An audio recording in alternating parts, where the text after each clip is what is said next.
Guys আসসালামু আলাইকুম। তো গাইস সবাই কেমন আছেন? আশা করি সবাই ভালো আছেন।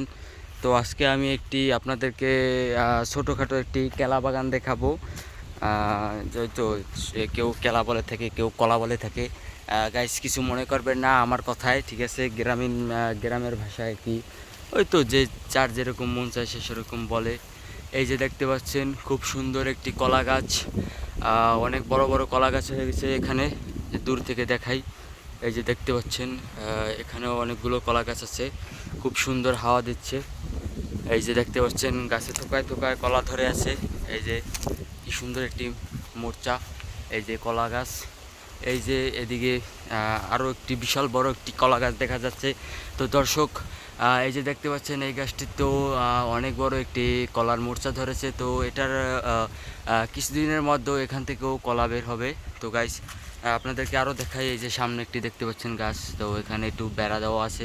এই যে নেট দিয়ে বেড়া দেওয়া আছে যাতে পশু যেমন গরু ছাগল এগুলো যাতে গাছগুলো না খেয়ে ফেলতে পারে। তো গাইস এখানেও কিছু ছোট ছোট কলা গাছ আছে। তো এই যে দেখতে পাচ্ছেন আরও একটি ছোট কলা গাছ। এখানে বেশি কলা গাছ ধরে নেই। এই যে দেখতে পাচ্ছেন হয়তো কয়েকটা কলা ধরেছে, এই আর কি।